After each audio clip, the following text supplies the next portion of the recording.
I never believed fate could play tricks so cruelly, so quietly, without leaving a single clue until it was too late. For 6 months, I loved a voice, a person behind a screen, a man who made me feel seen in ways no one else ever did. Every night he waited for me, every morning he checked on me, every day he found a new way to make me feel special. We built memories through messages, built trust through late-night calls, built dreams about a future that felt so close I could almost touch it.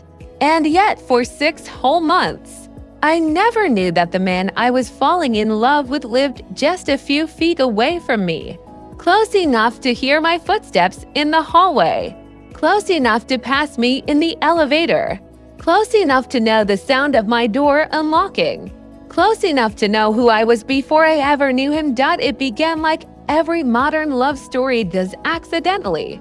I wasn't looking for love. I wasn't looking for anything at all. Loneliness has a strange way of becoming routine, and I had accepted mine. Then one night, bored and half asleep, I downloaded an app and matched with someone whose first message was, "I feel like I already know you." I laughed, thinking it was just another line. But his voice note that followed wasn't like other men. His tone was warm, steady, soothing, like someone speaking to a person they deeply cared for. He called me stranger but familiar, and I wondered why that phrase made my chest ache in a way I couldn't explain. Within a week, he became part of my daily rhythm. A good morning message before I even opened my eyes. A reminder to eat lunch when I got lost in work. A soft "Are you home yet?" in the evenings. He told me he lived in the same city but never mentioned where. I didn't push. I didn't want to scare away something that felt so rare. For 6 months, this man knew everything about me, my fears, my childhood, the way I hated thunder but loved rain. He even remembered the stupid little details, how I always dropped my keys at the door, how I hummed songs without realizing, how I talked too fast when I got excited. I used to ask him how he understood me so well. He always replied, "Some connections don't need explanations." But now I know the truth. He understood me because he heard me, because he saw me, because he was closer than I ever imagined. One night I came home exhausted. It had been a long day, and all I wanted was a shower and sleep. As soon as I entered my apartment, I got a message from him. "You sound tired." I froze. I hadn't said a single word to him that evening. I hadn't even texted him yet. I stared at the screen, trying to brush off the strange feeling building in my stomach. Maybe it was a guess. Maybe it was luck. Maybe I was overthinking. A week later, something happened that made my skin crawl. I sneezed in my bathroom, one simple sneeze. Not loud, not dramatic. A second later, my phone buzzed. "Bless you," he texted. My heart dropped straight through my body. There was no way he could have known that. No way he could have heard me unless he was nearby. Very nearby.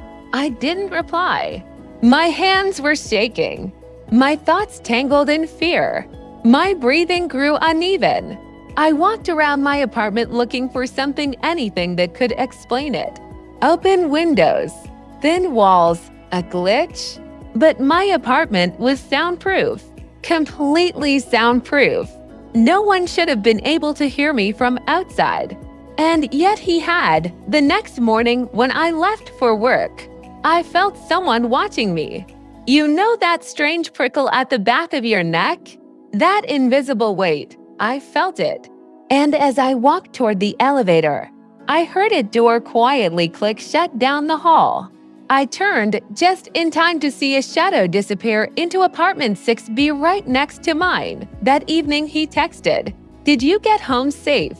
My heart hammered in my chest. He asked that question every day. But now it sounded different. Now it sounded like something he didn't need to ask, because he already knew the answer. I started noticing more signs. The timing of his messages always matched my movements. He texted goodnight. The exact moment I turned off my lights, he messaged rough day. Before I even unlocked my door, he said, "Don't forget dinner," right after I opened my fridge. It felt like magic at first. Then it felt like fate. Then it felt like a trap. One night I couldn't take it anymore. I asked him directly, "Where do you live?" He laughed it off. "Somewhere close enough to find you if you ever needed me." I froze. That wasn't sweet. That wasn't romantic. That was haunting. I pressed in. He dodged it with jokes, with compliments, with questions about my day. He knew exactly how to distract me from the truth. But the universe doesn't let lies stay hidden forever. The truth came out on a quiet Thursday evening. I arrived home late, carrying groceries, tired and frustrated. As I reached my door, I dropped my keys by accident, and before I could pick them up, the door of apartment 6B opened. A man stepped out tall, familiar posture, familiar voice, familiar presence. He bent down, picked up my keys, and handed them to me.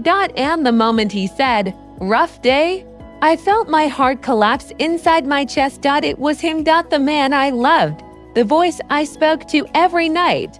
The man behind the screen lived in the apartment right next to mine. Everything inside me screamed. But I couldn't move. I couldn't speak. My reality was splitting open and falling apart right there in the hallway.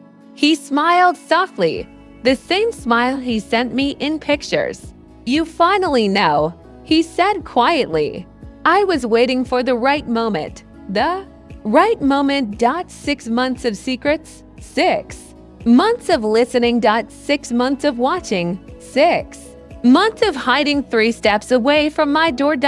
And in that one terrifying moment, I realized the man I loved online was never really online. He was here. Always here, too. Close. Closer than anyone should ever be without permission. And I had unknowingly given my heart to a man who could hear my life through the walls. After that night in the hallway, nothing in my world felt stable anymore. I went inside my apartment and locked the door as if I was protecting myself from someone dangerous, someone I had unknowingly loved. My hands trembled uncontrollably. My breaths came sharp and shallow, and I kept replaying the moment he handed me my keys. His voice was gentle, his smile soft.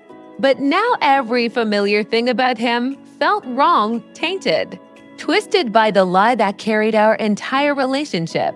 I walked in circles for hours, unable to settle, unable to sit, unable to think straight.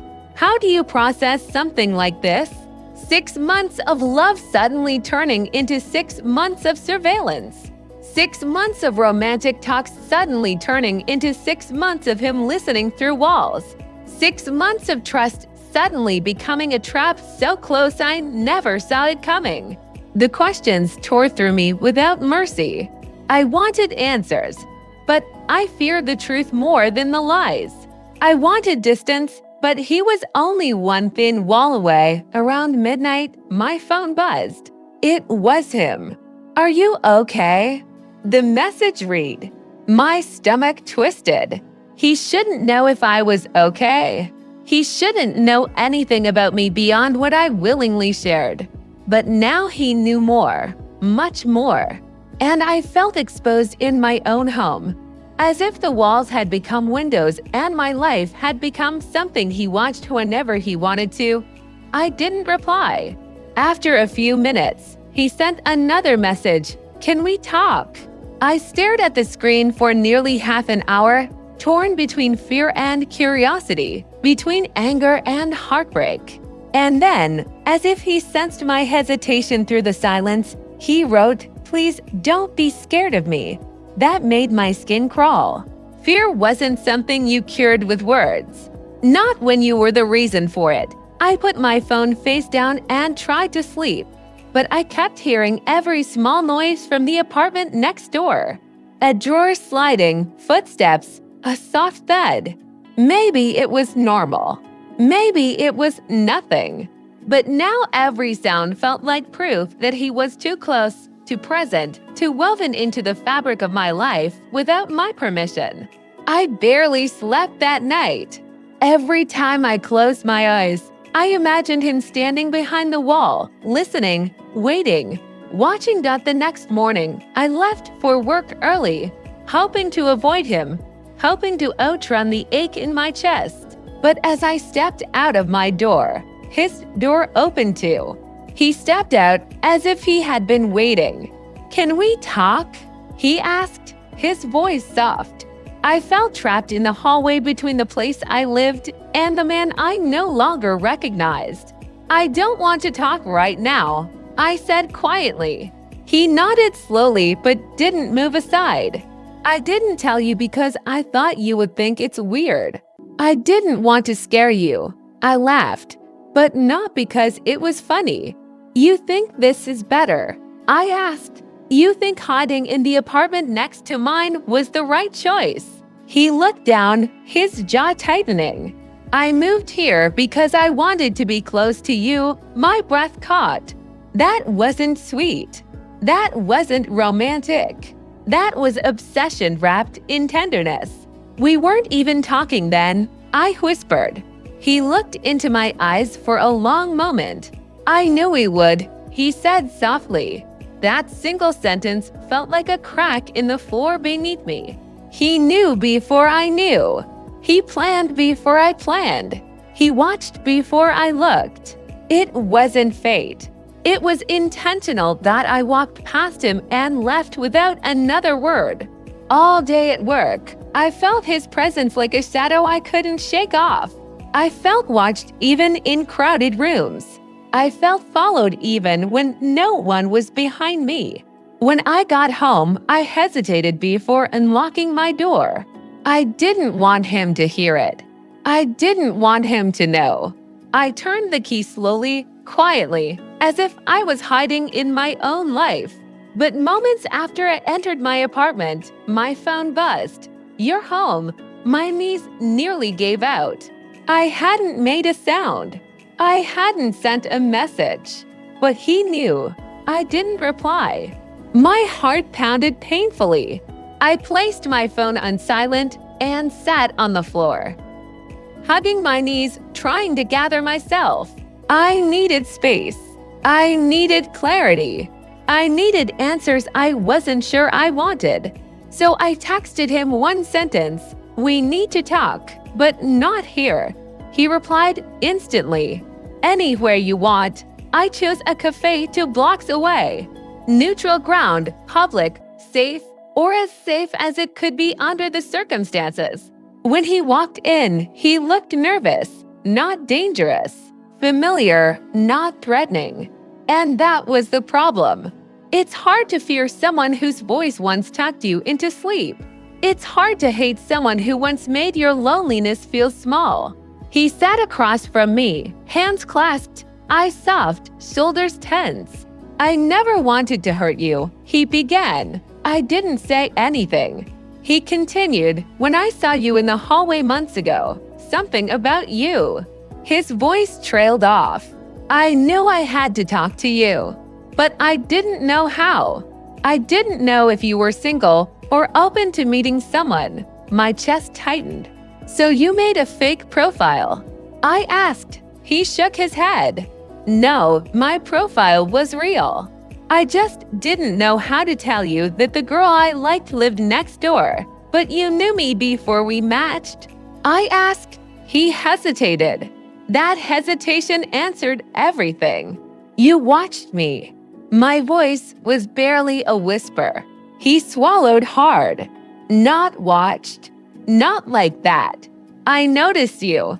There is nothing more frightening than a lie dressed as sincerity.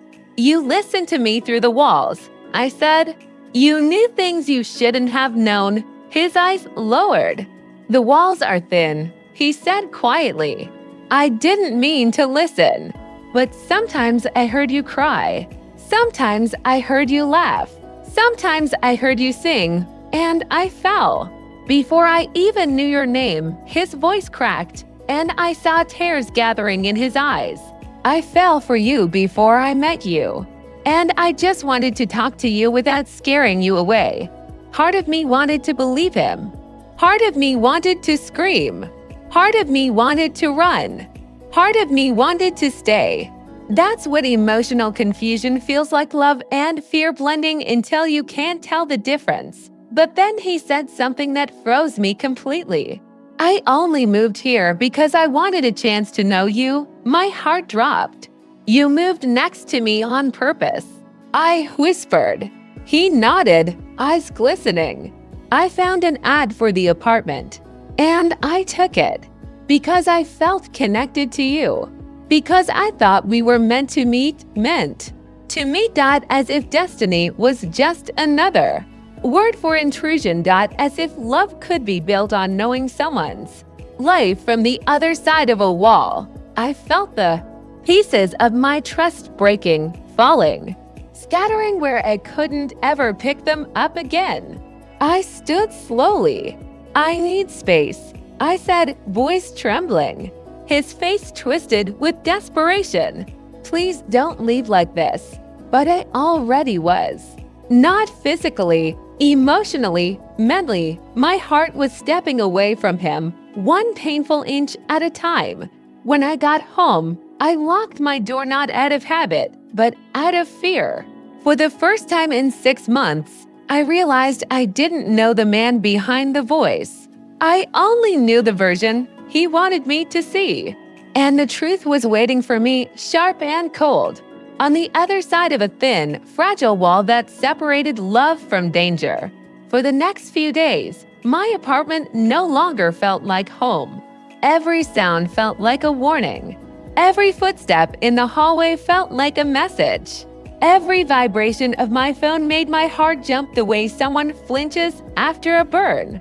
I didn't want to see him. I didn't want to hear him.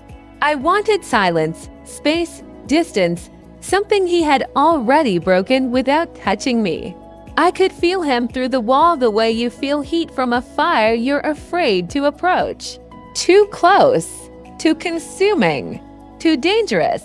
I started sleeping on the couch, further away from the shared wall between our apartments. I turned up the music at night, not to enjoy it but to drown out my own breathing so I wouldn't hear his. I kept my curtains closed, not because the sun bothered me but because the thought of him seeing my silhouette felt unbearable.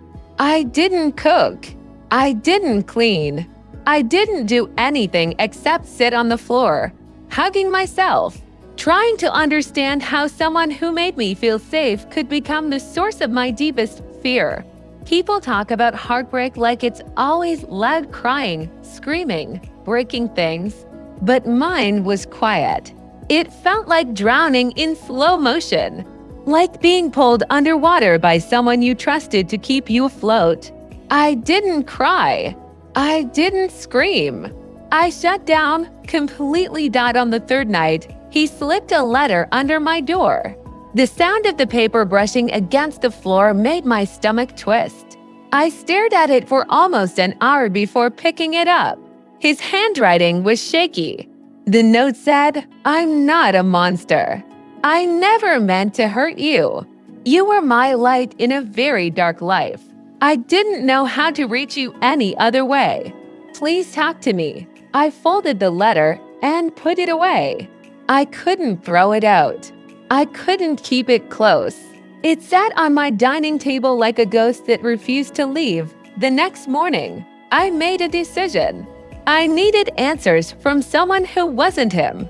So I went to the building manager. I told him I needed information about the tenant in 6B. He frowned. "Is everything okay?" he asked. My lips trembled. "I just need to know. How long has he lived there?" The answer shook me deeper than I expected. "He moved in the same week you did." My chest tightened painfully. I whispered, "Did he ask about me?" The manager hesitated, then nodded. "He asked which unit you were in." I assumed you two were friends. Double quotes friends. We weren't friends. We weren't neighbors. We weren't strangers. I was a plan. An intention. A target disguised as destiny. When I returned home, I felt sick. I locked the door and slid down to the floor. Everything I believed about our connection, every late-night conversation, every soft promise, every moment he made me feel understood suddenly felt cold, rehearsed, practiced. Like he had memorized me before he even introduced himself. Like he had studied me instead of loving me. That evening, he knocked on my door. Softly at first, then again. "Please," he whispered through the door. "Just let me talk." I sat silently on the floor, my back against the door, hairs finally breaking free. "I'm not dangerous," he said. "You know me, but IDN single quotes T. Not really. Not in the ways that matter. He stayed outside for 10 minutes, then left. I heard his door close. The hallway went silent. But silence after fear is never peaceful. It's tense, heavy, suffocating. 2 days passed like this, me trapped in my own apartment, him waiting, hoping for a moment I would open up again. I didn't. My heart couldn't handle another lie disguised as love. On the 4th morning, as I left for work, he stepped out of his apartment at the exact same time. Our eyes met. And in that moment, something inside me shut off completely. Not anger, not fear, just emptiness. He looked broken, devastated, but I didn't have space for his pain when mine was still bleeding. "I'll move out," he said quietly. His voice cracked. "If that's what you want." I never wanted to lose you like this. I didn't speak. I didn't move. I didn't even breathe for a second. He continued. "I came here because I thought our connection was fate. I thought being close to you would give me a chance. I didn't realize I was crossing lines until it was too late." Tears filled his eyes. "I love you, but I know love isn't supposed to feel like fear." And for the first time, I felt the honesty in his voice. Not justification, not excuses, not manipulation. Just regret. He took a step back, his shoulders shaking. "If leaving makes you feel safe again, I'll do it." Then he looked at me one last time, a look filled with hope and goodbye mixed together, and walked back inside. By the end of the week, a moving truck was outside his door. I stood behind my peephole as he carried out boxes. He paused before locking his door for the last time. For a moment, it looked like he wanted to knock on mine. But he didn't. He just whispered something I barely heard. "I'm sorry." Then he left. For the first time in months, the hallway felt empty in a way that was both peaceful and heartbreaking. I walked into my living room, sat on the couch, and breathed for the first time since discovering the truth. Healing didn't come immediately. It didn't come gently. It came slowly, like learning how to breathe again after forgetting for too long. But I learned something important. Love isn't beautiful when it steals your safety. Love isn't real when it grows in hiding. Love isn't destiny when one person plans the whole story alone. He loved me in a way he thought was fate, but all I ever wanted was love that didn't break my sense of home. And now, when I walk past the empty apartment next door, I don't feel fear anymore. I feel freedom. I feel space. I feel like I finally have my life back. And maybe someday, I'll find a love that doesn't live in the walls but stands beside me in the light.